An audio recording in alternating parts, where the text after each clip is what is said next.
Hello everyone, আশা করছি সবাই ভালো আছো। তো দেখো, আজকে আমরা আরও একটা নতুন ক্লাসে চলে এসেছি। আজকের আমাদের ক্লাসের বিষয় হচ্ছে অনিতা দেসাইয়ের লেখা একটা বিখ্যাত নভেল, যার নাম হচ্ছে ফায়ার অন দ্য মাউন্টেন। তো বেসিক্যালি এটা আমাদের ইন্ট্রোডাকশন ক্লাস, মানে পার্ট 1 ক্লাস। এই ক্লাসে আমরা অনিতা দেসাই সম্পর্কে জানব এবং এই যে নভেলটা ফায়ার অন দ্য মাউন্টেন, এই নভেলটা সম্পর্কে কয়েকটা পয়েন্ট জেনে নেব এবং নভেলটার ক্যারেক্টারগুলোকে জেনে নেব। এর আরও একটা ক্লাস নেব, সেই ক্লাসে এই নভেলটার যে প্লট আছে বা স্টোরিটা আছে সেটাকে আমরা অ্যানালাইসিস করব। তো চলো, বেশি কথা না বলে আমরা শুরু করি আমাদের আজকের class, Fire on the Mountain by Anita Desai. তো দেখো, যেহেতু এটা ইন্ট্রোডাকশন ক্লাস, সেই কারণে প্রথমেই আমরা অনিতা দেসাই সম্পর্কে জানব।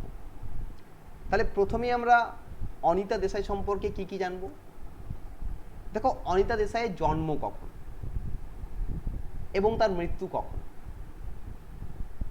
অনিতা দেসাইয়ের জন্ম হচ্ছে 1937-এ। তিনি কিন্তু এখনো জীবিত আছেন। দেখো, আমি ব্র্যাকেটের মধ্যে লিখে রেখেছি 1937 টু নাও, তার মানে এখনো স্টিল তিনি বেঁচে আছেন। তিনি কোথায় জন্মেছিলেন? তিনি ইন্ডিয়াতে জন্মেছিলেন, মুসৌরিতে। এবং তার মা ছিলেন একজন জার্মান এবং তার বাবা ছিলেন একজন বেঙ্গলি বিজনেসম্যান, মানে বাঙালি ব্যবসায়ী। ওনার মায়ের নাম ছিল টনি নাইম আর বাবার নাম হচ্ছে BN মজুমদার। তাহলে অনিতা দেসাইয়ের আসল নাম হচ্ছে অনিতা মজুমদার। পরবর্তী ক্ষেত্রে তার বিয়ে হয়ে যাওয়ার পর তার সারনেম চেঞ্জ হয়ে যায় এবং অনিতা মজুমদার থেকে অনিতা দেসাই হয়ে যায়। নেক্সট দেখো, 1958-এ তার বিয়ে হয়ে যাচ্ছে কার সাথে? অশ্বিন দেসাইয়ের সাথে। অশ্বিন দেসাই নামে অশ্বিন দেসাই বা অশ্বিন দেসাই, তার সাথে বিয়ে হয়ে যাচ্ছে। এবং এই অশ্বিন দেসাই তিনিও একজন বিখ্যাত রাইটার, প্লাস তিনি একজন মানে বিজনেসম্যান, এবং তার বিখ্যাত রাইটিংয়ের নাম হচ্ছে between eternities, ideas on life and the cosmos. তার সাথে 1958-এ বিয়ে হয়ে যায় আমাদের অনিতা মজুমদারের, এবং অনিতা মজুমদার অনিতা দেসাই হয়ে যায়। দেখো, 3 নম্বর পয়েন্টে আমরা কি জানবো। অনিতা দেসাই বেসিক্যালি একজন Indian English writer. Indian English writer মানে কি? যে সমস্ত রাইটাররা ইন্ডিয়ান বাই বার্থ, কিন্তু তারা তাদের লেখালেখিগুলো ইংলিশে করেছেন বা ইংলিশে লিখেছেন, তাদেরকে বলা হয় ইন্ডিয়ান ইংলিশ রাইটার। তাহলে আমাদের অনিতা দেসাই তিনিও একজন ইন্ডিয়ান ইংলিশ রাইটার। তাহলে Anita Desai is best known for her novels. তা তিনি আমাদের কাছে কিসের জন্য পরিচিত? তার নভেলের জন্য। তার কোন কোন নভেলগুলো? দেখো, আমি এখানে কিছু নভেলের নাম লিখেছি। এই নভেলগুলো কিন্তু প্রচণ্ড ইম্পর্টেন্ট। অনিতা দেসাইয়ের এই প্রত্যেকটা নভেল ইম্পর্টেন্ট। কি কি? একটা হচ্ছে ক্রাই দ্য পিকক, 1963-তে পাবলিশড হয়েছে।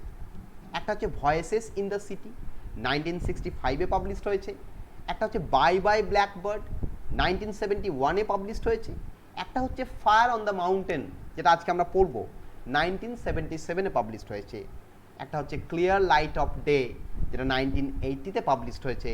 একটা হচ্ছে The Village by the Sea, যেটা 1982-তে পাবলিশড হয়েছে। আর আরেকটা হচ্ছে ইন কাস্টোডি, যেটা 1984-এ পাবলিশড হয়েছে। এই নভেলগুলো প্রচণ্ড important novels by Anita Desai.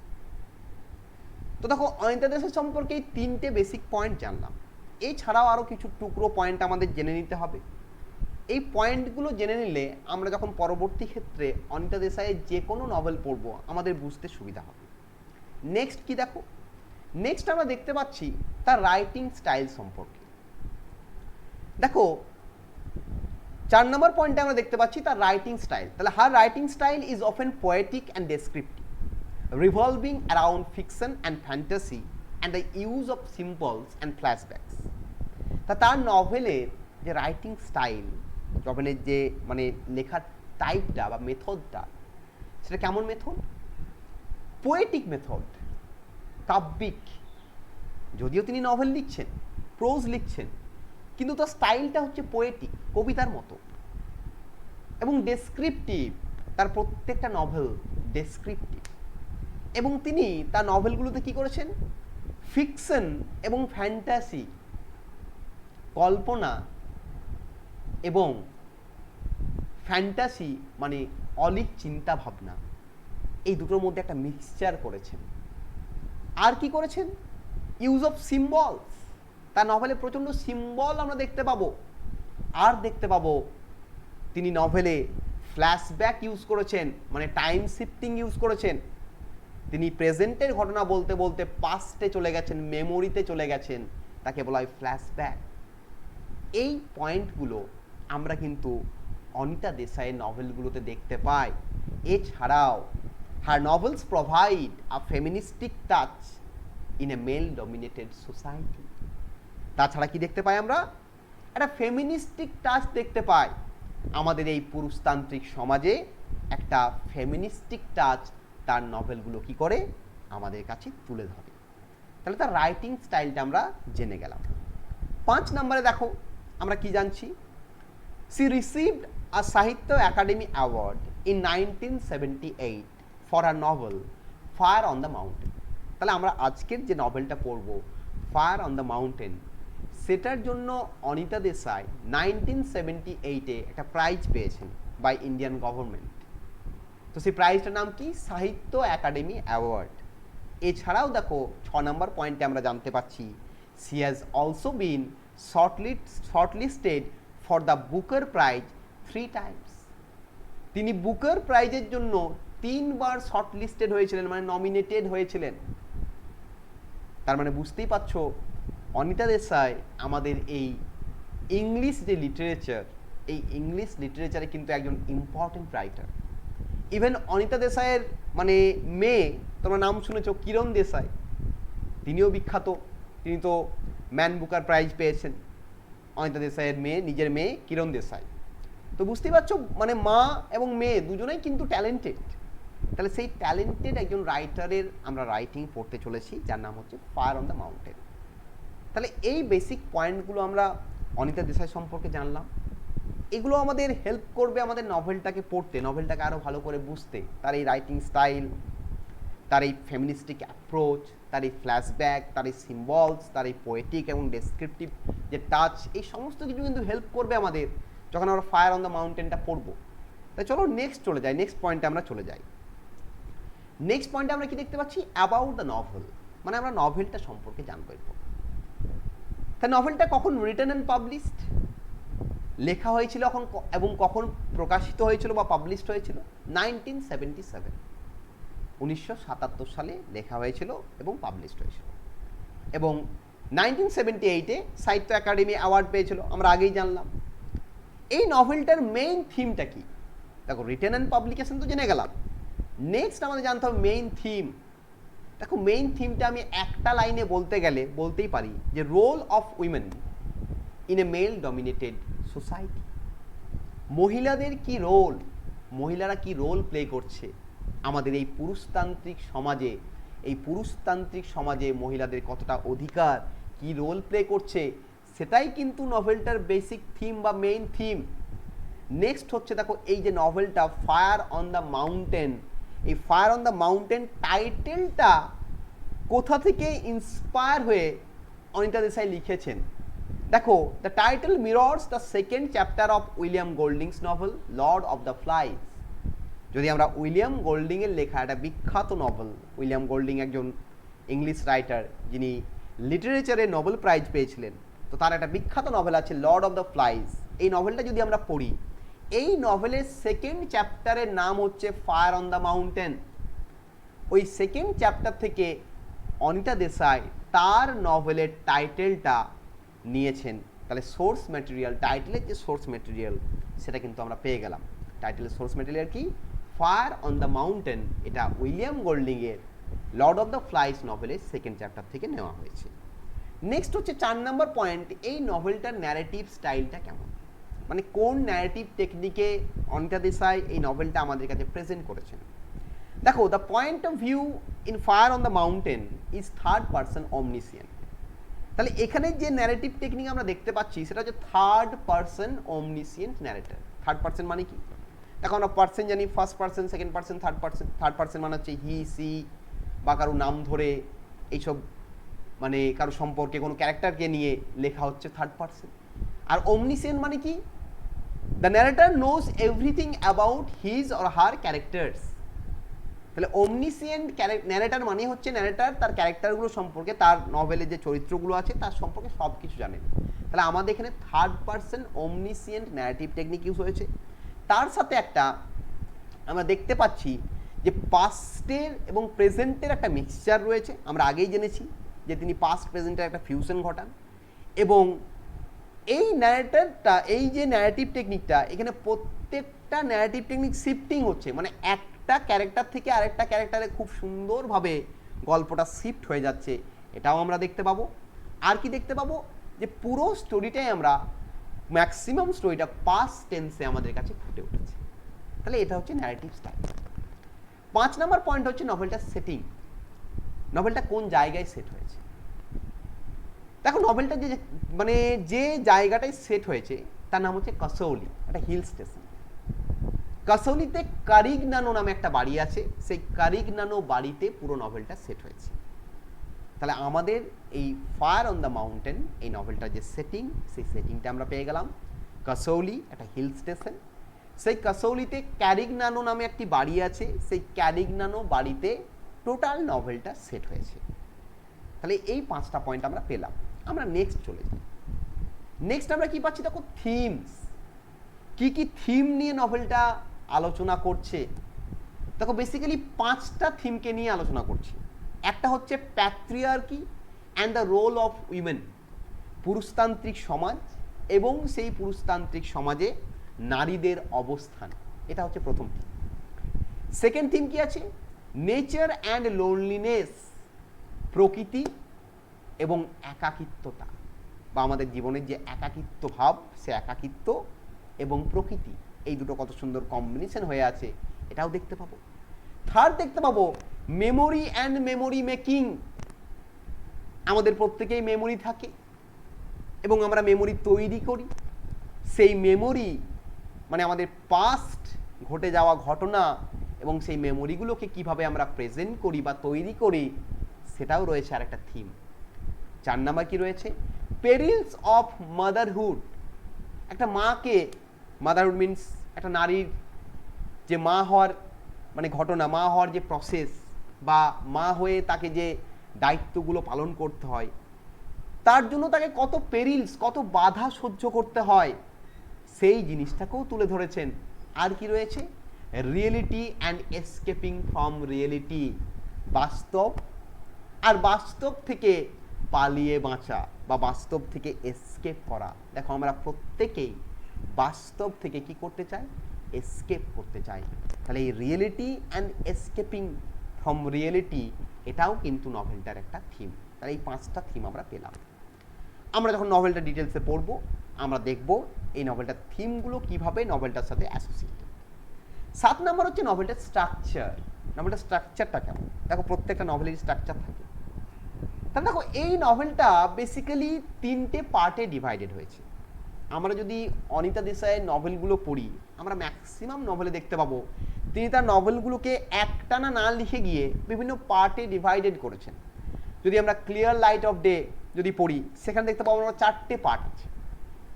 এখানে আমরা দেখো দেখতে পাচ্ছি 3টে পার্ট আছে, এবং 3টে পার্ট 3টে মেয়ের জীবনের গল্প বলছে।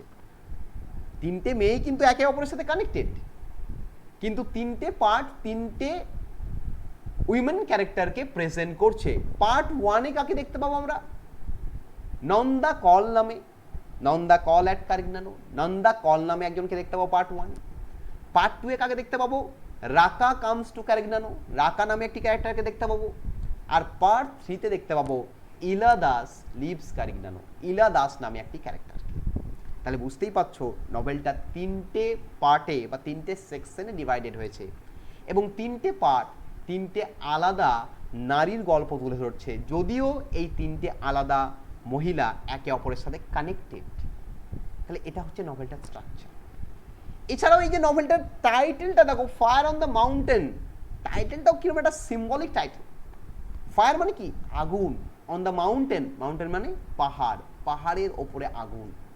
এই আগুনটা সিম্বলাইজ করছে যে মেল ডমিনেটেড সোসাইটি থেকে উইমেনরা আস্তে আস্তে তাদের ফ্রিডমটাকে অর্জন করছে, যেন একটা আগুন তারা লাগিয়ে দিয়েছে, তারা ফ্রিডম অর্জনে একটা আগুন লাগিয়ে দিয়েছে, এবং সেই ফ্রিডমটাকে তারা কি করবে? অর্জন করেই ছাড়বে। এটাকেও সিম্বলাইজ করছে। আমরা যখন ডিটেলে পড়বো তখন আমরা ওগুলো জানবো। আমি বেসিক তোমাদের পয়েন্টগুলো জানিয়ে দিলাম। নেক্সট কি জানবো? নেক্সট জানবো দেখো ক্যারেক্টারস। দেখো এই নোভেলের তিনটে ক্যারেক্টার মেজর ক্যারেক্টার। ওই যে তিনটে মহিলা রয়েছে, ওই তিনজন মহিলাই হচ্ছে নভেলের তিনটে প্রোটাগনিস্ট। আর বাকি যে ক্যারেক্টারগুলো রয়েছে সেগুলো মাইনর ক্যারেক্টারস, সেগুলো হেল্পিং ক্যারেক্টারস বা মাইনর ক্যারেক্টারস। তা তিনটে মহিলা হচ্ছে আমাদের মেজর ক্যারেক্টারস। প্রথম ক্যারেক্টারকে নন্দা কল, এ হচ্ছে আমাদের নভেলের মেইন প্রোটাগনিস্ট। তিনি বেসিক্যালি একজন বয়স্ক মহিলা, একজন বিধবা, এবং তার হাজব্যান্ড একটা ইউনিভার্সিটির ভাইস চ্যান্সেলর ছিলেন। তিনি বেসিক্যালি কেমন মহিলা? রেক্লুসিভ অ্যান্ড ইন্টেলিজেন্ট। রেক্লুসিভ মিনস যে স্বাধীনভাবে জীবনযাপন করতে পছন্দ করে, তাকে রেক্লুসিভ বলা হয়। আর ইন্টেলিজেন্ট মানে বুদ্ধিমান, বুঝতেই পারছো। তো তিনি কাসৌলিতে থাকেন, কাসৌলিতে ক্যারিগনানো নামে একটি বাড়িতে থাকেন, এবং তিনি সমস্ত ফ্যামিলির দায়িত্ব থেকে নিজেকে বিরত রাখতে চান। তিনি আর কোনো রকম ফ্যামিলির দায়িত্ব নিতে চান না, তিনি শান্তিতে তার শেষ জীবনটাকে লিড করতে চান। ইনি হচ্ছে আমাদের গল্পের মেন প্রোটাগনিস্ট, তার নাম হচ্ছে নন্দা কল। এই নভেলটাকে অনেক সময় বলা হয়ে থাকে the story of lonely women. The story of lonely women কীভাবে প্রেজেন্ট করেছেন আমাদের অনিতা দেশাই, অনেকবার এখান থেকে কোশ্চেন আসে এরকম। তো দেখো নন্দা কল আমরা মেন প্রোটাগনিস্ট পেয়ে গেলাম, একজন বয়স্ক মহিলা যিনি একজন ভাইস চ্যান্সেলরের উইডো। নেক্সট ক্যারেক্টার রাকা। রাকাকে, ইনিও প্রোটাগনিস্ট। মেইন প্রোটাগনিস্ট নন্দা, এটা হচ্ছে সাপোর্টিং প্রোটাগনিস্ট। এ হচ্ছে নন্দার গ্রেট গ্র্যান্ডডটার, মানে নন্দার নাতনির মেয়ে। তাহলে বুঝতেই পারছো নন্দার অনেক বয়স হয়েছে। নন্দার নাতনির মেয়ে হচ্ছে রাকা। এই রাকা একটু আলাদা টাইপের, এও রেক্লুসিভ টাইপের ক্যারেক্টার। এ নেচার পছন্দ করে, একা একা থাকতে পছন্দ করে, বিভিন্ন জায়গা এক্সপ্লোর করতে পছন্দ করে। এ কিন্তু অন্যান্য বাচ্চাদের মতো যে খেলাধুলো করব এইসব বা সমস্ত বাচ্চার সাথে সবসময় গল্প করবো এরকম পছন্দ করে না। এও কিন্তু রেক্লুসিভ ইন নেচার, একটু ঘোরাঘুরি, একটু প্রকৃতির সাথে টাইম স্পেন্ড করব এইসব পছন্দ করে। তা রাকা হচ্ছে কে? আরেকজন প্রোটাগনিস্ট এবং নন্দার গ্রেট গ্র্যান্ডডটার, মানে নন্দার নাতনির মেয়ে। দুটো প্রোটাগনিস্ট পেয়ে গেলাম। থার্ড প্রোটাগনিস্ট কে? ইলা দাস। ইলা দাসকে আমাদের নভেলের থার্ড প্রোটাগনিস্ট বা থার্ড মেজর ক্যারেক্টার। এ হচ্ছে কে? নন্দার ছোটবেলাকার বান্ধবী। এবং এই ইলার গলার ভলিউমটা একটু কর্কশ টাইপের, একটু লাউড টাইপের, যে কারণে তাকে সবাই তাকে রাগায়, এবং তার পাগুলো একটু মোটা মোটা, বেশ ছেলেদের মতো, বেশ মাংসপেশিযুক্ত, বেশ বলিষ্ঠ। এই কারণে তাকে সবসময় অনেক লোকে অনেক ঠাট্টা মজা করেছে। এই ইলা দাস আমরা দেখতে পাবো নভেলের খুব সুন্দর একটা ক্যারেক্টার। আমরা যখন ইলা সম্পর্কে পড়বো আমরা জানতে পারবো যে ইলা পুরো ফ্যামিলির দায়িত্ব নিয়েছে, সে তার পুরো ফ্যামিলিটাকে চালায়, এবং তার ভাইয়েরা সমস্ত টাকা পয়সা নষ্ট করে দিয়েছে, সমস্ত দায়িত্ব ইলার ওপরে এসে পড়েছে। এবং ইলা একটা ওয়েলফেয়ার অফিসার হিসেবে কাজ করে ওই কাসৌলি গ্রামে। তার কাজ হচ্ছে মেয়েদের চাইল্ড ম্যারেজের হাত থেকে রক্ষা করা, সেই কাজটি করে। তো এই ইলা দাসকেও আমরা দেখতে পাবো অ্যাজ এ মেজর ক্যারেক্টার হিসাবে। সে হচ্ছে নন্দার ফ্রেন্ড। তা দেখো তিনটে ক্যারেক্টার একে অপরের সাথে কানেক্টেড। একটা হচ্ছে নন্দা মেন প্রোটাগনিস্ট, নন্দার নাতনির মেয়ে হচ্ছে আমাদের রাকা, আর ইলা হচ্ছে নন্দার চাইল্ডহুড ফ্রেন্ড। তিনটে ক্যারেক্টার পেয়ে গেলাম। এরপর মাইনর ক্যারেক্টারগুলো দেখে নিই। দেখো মাইনর ক্যারেক্টারের প্রথমে রয়েছে রামলাল। রামলালকে, এ হচ্ছে একজন রাঁধুনি। ওই যে কারিগনানো যে বাড়িটিতে আমাদের নন্দা রয়েছে, সেই বাড়ির রাঁধুনি হচ্ছে রামলাল।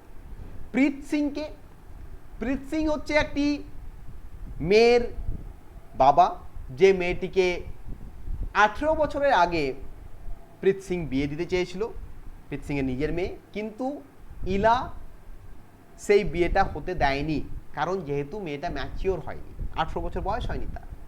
সেই কারণে আমরা দেখতে পাবো নভেলের শেষের দিকে প্রীত সিং ইলাকে রেপ করবে এবং ইলাকে মেরে ফেলবে। তাহলে প্রীত সিং আমাদের নভেলের একটা অ্যান্টাগনিস্ট হিসাবে প্রেজেন্ট হয়েছে, আমরা বলতেই পারি। নন্দা কলস হাজব্যান্ড, নন্দা কলের হাজব্যান্ডের কোনো নাম নেই, তাকে এই নভেলে নন্দা কলস হাজব্যান্ড হিসেবে প্রেজেন্ট করা হয়েছে, মাইনর ক্যারেক্টার। সে বেসিক্যালি একটা ইউনিভার্সিটির ভাইস চ্যান্সেলর এবং তিনি খুব ইনফ্লুয়েন্সিয়াল মানুষ এবং ওয়েল রিগার্ডেড, তাকে সবাই সম্মান করে, কিন্তু তিনি খুব সেলফিশ মানুষ। তিনি নন্দাকে অ্যাকচুয়াল লাভ করেন না, তিনি নন্দাকে অ্যাজ এ ওয়াইফ ট্রিট করেন, তার সাথে সেক্সুয়াল সম্পর্ক আছে, বাট লাভ রিলেশনশিপ নেই। এই নন্দা কলের হাজব্যান্ড অনেকগুলো এক্সট্রা ম্যারিটাল অ্যাফেয়ারও করেন। 7 নম্বর যে মিস ডেভিড, এই মিস ডেভিডকে এ হচ্ছে একজন ম্যাথমেটিক্স টিচার, যে ইউনিভার্সিটির ভাইস চ্যান্সেলর নন্দা কলের হাজব্যান্ড, সেই ইউনিভার্সিটিতে ম্যাথমেটিক্স টিচার হচ্ছে মিস ডেভিড। এই মিস ডেভিডের সাথে নন্দা কলের হাজব্যান্ডের একটা অ্যাফেয়ার ছিল, এক্সট্রা ম্যারিটাল অ্যাফেয়ার ছিল। তাহলে বুঝতেই পারছো নন্দা কলের হাজব্যান্ড নন্দা কলের প্রতি কিন্তু অতটা মানে কেয়ারফুল নয়, যদি কেয়ারফুল থাকতো তাহলে এক্সট্রা ম্যারিটাল অ্যাফেয়ার করতো না। তাহলে এই 7টা ক্যারেক্টার পেলাম। নেক্সট কাকে পাচ্ছি দেখো, আশাকে পাচ্ছি। আশাকে, আশা হচ্ছে নন্দা কলের একটি মেয়ে, অনেকগুলো মেয়ের মধ্যে একটি।